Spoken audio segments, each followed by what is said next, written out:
Hello मेरे प्रिय साथियों, आप सब कैसे हैं। आशा करता हूँ जहाँ भी होंगे स्वस्थ और मस्त होंगे। मैं हूँ राजेंद्र और आपका अपना चैनल आरपीजीएस रिसर्च में स्वागत करता हूँ।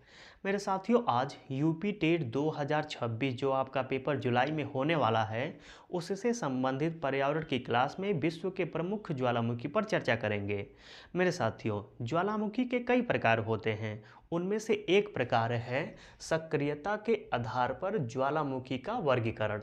मेरे साथियों, यूपी टेट में सक्रियता के आधार पर ज्वालामुखी का जो वर्गीकरण किया गया है, वहाँ से प्रश्न पूछ लेता है। जैसे कि कौन सा ज्वालामुखी सक्रिय है, कौन सा ज्वालामुखी प्रसुप्त है और कौन सा ज्वालामुखी मृत ज्वालामुखी का उदाहरण है। तो इस वीडियो में सक्रियता के आधार पर जो ज्वालामुखी का वर्गीकरण किया गया है, इस पर अध्ययन करेंगे। तो आइए, सर्वप्रथम सक्रियता के आधार पर जो पहला आधार है सक्रिय ज्वालामुखी, उस पर चर्चा करते हैं।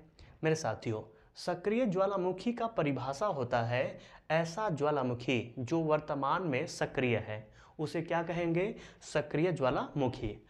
और मेरे साथियों, सक्रिय ज्वालामुखी वर्तमान में 550 से अधिक हैं। उतना पढ़ना हमारा यूपी टेट के लिए कोई मतलब नहीं निकलेगा, लेकिन जो महत्वपूर्ण आपके ज्वालामुखी हैं सक्रिय, उनको देखने का प्रयास करते हैं। तो आइए देखते हैं।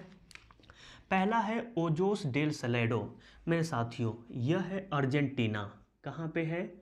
अर्जेंटीना में है। और यहाँ से प्रश्न पूछ सकता है। क्या पूछ सकता है, अभी देख लीजिएगा। ओजोस डेल सलेडो कहाँ है? अर्जेंटीना व चिली में है। तो यह पूछ सकता है कि ओजोस डेल सलेडो कहाँ पे है? तो अर्जेंटीना व चिली के सीमा पर स्थित है। दूसरा चीज, विश्व का सबसे ऊंचा सक्रिय ज्वालामुखी कौन सा है? तो ओजोस डेल सलेडो। यह प्रश्न आपके यूपी टेट में बन सकता है, तो लिख लीजिएगा। लिखिएगा, विश्व का सबसे ऊंचा सक्रिय ज्वालामुखी है। सक्रिय ज्वालामुखी है। कौन है?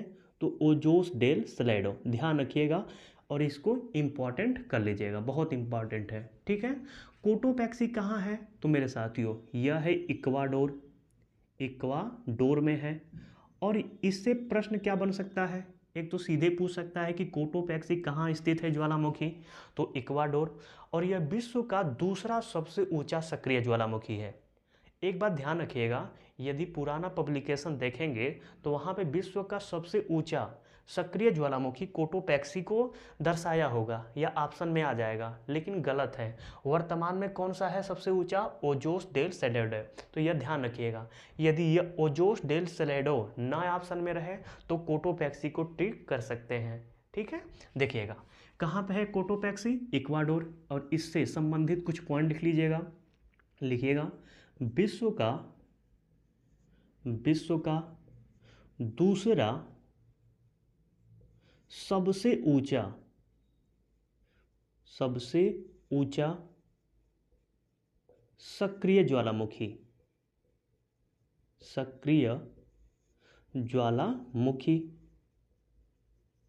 अगर धीमे मैं लिख रहा हूँ तो थोड़ा सा स्पीड आप सेटिंग से जाके कर लीजिएगा। नेक्स्ट देखिएगा, किलायू कहाँ है? हवाई द्वीप पे है। और इससे प्रश्न क्या बन सकता है? मेरे साथियों, किलायू जो ज्वालामुखी है, यह विश्व का सबसे सक्रिय ज्वालामुखी है। यानी पूछ सकता है कि विश्व का सर्वाधिक सक्रिय ज्वालामुखी कौन सा है, तो क्या बताना पड़ेगा? किलायू। और किलायू कहाँ है? हवाई द्वीप पे है। तो लिख लीजिएगा एक पॉइंट इसमें भी। विश्व का सर्वाधिक सक्रिय ज्वालामुखी, यहाँ पे ऊंचा नीच की बात नहीं कर रहा है, यह सर्वाधिक की बात कर रहा है। सक्रिय ज्वालामुखी।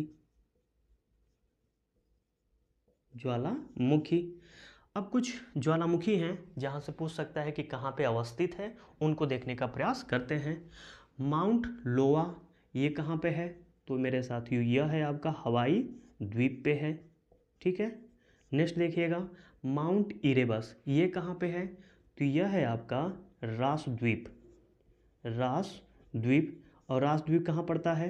अंटार्कटिका में, अंटार्कटिका में है। तो ध्यान रखिएगा, रास द्वीप कहाँ है? तो अंटार्कटिका में है। नेक्स्ट देखिएगा, माउंट एटना ये कहाँ पे है? तो यह है इटली में। और यहाँ से प्रश्न बना हुआ है तो इसको इम्पॉर्टेंट कर लीजिएगा, माउंट एटना को। सबनकाया कहाँ पे है? तो यह है आपका पेरू में। कहाँ पे है? पेरू में। फ्यूजियामा और सकुराजिमा ये कहाँ पे है दोनों ज्वालामुखी? तो जापान में है, जापान में है। और हाल ही में सकुराजिमा, ठीक है, सक्रिय हुआ था, तो हो सकता है कि प्रश्न पूछ ले, इम्पॉर्टेंट इसको भी कर लीजिएगा। ठीक है, नेक्स्ट देखते हैं, माउंट मेयान, माउंट टाल और माउंट पिनाटुबो यह कहाँ पे है? तो यह है आपका फिलीपींस में। तो लिख लीजिएगा फिलीपींस, फिलीपींस में है। और इसको भी इम्पॉर्टेंट कर लीजिएगा, ठीक है, इम्पॉर्टेंट। मेरापी, दुकानो, अंगुंग और समेरू यह 4 ज्वालामुखी कहाँ के हैं? तो इंडोनेशिया, इंडोनेशिया के हैं। तो लिख लीजिएगा इंडोनेशिया। और यह इम्पॉर्टेंट है थोड़ा सा, सक्रिय ज्वालामुखी में 20 से 30 ज़्यादा होगा। इसके बाद प्रसुप्त ज्वालामुखी में 5 से 6 और मृत ज्वालामुखी में 5 से 6 याद करना पड़ेगा। तो कुल मिलाकर सक्रियता के आधार पर और प्रसुप्त के आधार पर और निष्क्रिय के आधार पर यदि आप 50 ज्वालामुखी लर्न कर लेते हैं तो कभी भी आपका प्रश्न गलत नहीं होगा। ठीक है, मेरापी, दुकानो, अंगुंग, समेरू कहाँ है? इंडोनेशिया में है। नेक्स्ट देखिएगा, माउंट रेनियर या इसको रेनर भी कहा जाता है, सेंट हेलेंस, माउंट सस्ता और माउंट हुड ये कहाँ पे है? तो यह है यूएसए। और इसको वेरी वेरी इंपॉर्टेंट कर लीजिएगा, यहाँ से प्रश्न कई बार पूछा गया है। नेक्स्ट देखिएगा, बैरन द्वीप कहाँ पे है? तो यह है आपका अंडमान, अंडमान। और अंडमान कहाँ पड़ता है? तो यह पड़ता है भारत में। अंडमान भारत का एक क्या है? द्वीप है। और इसको वीवीआई कर लीजिएगा, क्योंकि यह भी पूछ सकता है कि भारत का एकमात्र सक्रिय ज्वालामुखी कौन सा है? तो बैरन द्वीप है। और कहाँ पे है? तो अंडमान में। नेक्स्ट देखिएगा, स्ट्राम्बोली यह कहाँ पे है? भूमध्य सागर, भूमध्य सागर, ठीक है। और इसको भी इंपॉर्टेंट कर लीजिएगा, कई बार यह भी प्रश्न यहाँ से भी पूछा गया है। हायली गुब्बी यह कहाँ पे है? तो यह है इथियोपिया, इथियोपिया। और इसको मेरे साथियों 100% आप इम्पॉर्टेंट मान लीजिए, क्योंकि इसमें 12,000 साल बाद, कितने हजार साल बाद? 12,000 साल बाद इसमें विस्फोट हुआ है। ठीक है, तो हो सकता है कि पूछ दे कि कौन सी ज्वालामुखी 12,000 साल बाद में विस्फोट हुआ है, तो क्या बताना पड़ेगा?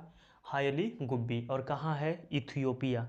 और इसकी जो धूल कण है वह भारत तक आया था, तो हो सकता है कि यहाँ से प्रश्न आपके एग्जाम में पूछ ले। ठीक है, तो इसको इम्पोर्टेंट कर लीजिएगा। नेक्स्ट देखिएगा, अलबुर्ज, अलबुर्ज कहाँ पे है आपका ज्वालामुखी? तो ईरान में है। अलबुर्ज से भी प्रश्न बना हुआ है, इसको इम्पॉर्टेंट कर लीजिएगा। नेक्स्ट देखिएगा, विलारिका, विलारिका कहाँ पे है? यह चिली में है। ठीक है, नेक्स्ट देखिएगा, जोरुलो पैराकुटिन कोलिमा ये कहाँ पे है? यह है आपका मैक्सिको। कहाँ पे ज्वालामुखी है? उद्गार हुआ है मैक्सिको में। बगाना लांगिला माउंट लेमिंगटन ये कहाँ पे है? Papua New Guinea. ये ज्वालामुखी कहाँ का है? पापुआ न्यू गिनी का है। ठीक है, नेक्स्ट देखिएगा, संता मारिया और टकाना ये कहाँ का है? तो यह है मेरे साथियों ग्वाटेमाला, ग्वाटेमाला। ठीक है, तो यह कुछ ऐसे ज्वालामुखी हैं जो सक्रिय ज्वालामुखी के उदाहरण हैं। जो आपका इम्पोर्टेंट ट्रिक किए हैं उसको याद कर लीजिएगा, अन्यथा और जो कोई भी ज्वालामुखी है यदि ट्रिक नहीं है तो याद नहीं कर सकते हैं। किलायू को भी ध्यान रखिएगा, कोटोपैक्सी को भी ध्यान रखिएगा। ठीक है, माउंट लोवा यह भी इम्पॉर्टेंट है। अब चलते हैं मेरे साथियों सक्रियता के आधार पर दूसरा देखते हैं ज्वालामुखी, जिसका नाम है प्रसुप्त ज्वालामुखी। लेकिन पहले इसे मिटा देते हैं। अब बात करते हैं प्रसुप्त ज्वालामुखी पर। मेरे साथियों पहले परिभाषा देखिएगा, ऐसा ज्वालामुखी जो वर्तमान में सक्रिय नहीं है किंतु भविष्य में सक्रिय होने की संभावना है, ऐसे ज्वालामुखियों को क्या कहते हैं? प्रसुप्त ज्वालामुखी कहते हैं, जो वर्तमान में तो सक्रिय नहीं है लेकिन हो सकता है कि भविष्य में सक्रिय हो जाए। ऐसे ज्वालामुखी को प्रसुप्त ज्वालामुखी कहते हैं। कुछ उदाहरण देखिएगा। विसुवियस प्रसुप्त ज्वालामुखी का उदाहरण है और यह है कहाँ पे? तो यह है इटली में। विसुवियस ज्वालामुखी कहाँ पे है? इटली में है। नारकुंडम कहाँ पे है? तो मेरे साथियों यह है अंडमान। अंडमान, और अंडमान कहाँ पड़ता है? भारत में पड़ता है। तो इसको इम्पॉर्टेंट कर लीजिएगा। विसुवियस भी इम्पॉर्टेंट है, नारकोंडम भी क्या है? इम्पॉर्टेंट है। किलिमंजारो कहाँ पे है? तंजानिया। तंजानिया में है। और मेरे साथियों इसको 100 नहीं 1000% आप मान के चलिए कि किलिमंजारो से प्रश्न बनता ही बनता है। ठीक है। क्राकाटाओ कहाँ पे है? तो मेरे साथियों यह है आपका इंडोनेशिया। इंडोनेशिया, ठीक है। क्राकाटाओ ज्वालामुखी कहाँ पे है? इंडोनेशिया में है। और क्राकाटाओ कैसा ज्वालामुखी का उदाहरण है? तो प्रसुप्त ज्वालामुखी का उदाहरण है। एकांकागुआ या कहीं कहीं अकांकागुआ देता है, यह है कहाँ पे? तो यह है आपका अर्जेंटीना। अर्जेंटीना में है। यह भी ध्यान रखिएगा, यहाँ से भी प्रश्न बना हुआ है। तो इसमें 5 ही हैं, तो इस पांचों को लर्न कर लीजिएगा। प्रसुप्त ज्वालामुखी से प्रश्न यहाँ पांचों से बन जाता है, इंपॉर्टेंट है। अब देखिएगा सक्रियता के आधार पर तीसरा वर्गीकरण, मृत या शांत ज्वालामुखी। यहाँ से भी प्रश्न बनता है, लेकिन पहले यह देखने का प्रयास करेंगे कि मृत या शांत ज्वालामुखी कहते किसे हैं। तो देखिएगा, ऐसा ज्वालामुखी जो वर्तमान में, ठीक है, वर्तमान में सक्रिय नहीं है और न ही भविष्य में हो सकता है, न ही भविष्य में हो सकता है। वर्तमान में भी सक्रिय नहीं है, न कल परसों, ठीक है, 2030 में, 2035 में, 2040 में, 3000 सन 3000 में, यह कभी सक्रिय नहीं हो सकता है। ऐसे ज्वालामुखियों को क्या कहते हैं? मृत या शांत ज्वालामुखी कहते हैं। कुछ उदाहरण देख लीजिएगा जो आपके पेपर की दृष्टि से महत्वपूर्ण हो। जैसे चिम्बराजो, ये कहाँ पे है? तो मेरे साथियों चिम्बराजो आपका है इक्वाडोर। तो लिख लीजिएगा, चिम्बराजो कहाँ है? इक्वाडोर। इक्वाडोर। नेक्स्ट देखिएगा, माउंट अरारात, ये कहाँ पे है? तो यह आपका है तुर्की में। कहाँ पे है? तुर्की में। कोह ए सुल्तान कहाँ पे है? तो मेरे साथियों ये है आपका पाकिस्तान और ईरान की सीमा पर। ध्यान रखिएगा, यहाँ से भी प्रश्न बना हुआ है। देमबंद कहाँ है? ईरान में है। ईरान, इसको इम्पॉर्टेंट कर लीजिएगा। देमबंद से कई बार प्रश्न बना हुआ है। माउंट आपका अरारात से भी प्रश्न बना हुआ है। चिम्बराजो से भी प्रश्न बना हुआ है। ठीक है, तो इसको इम्पॉर्टेंट मान लीजिए।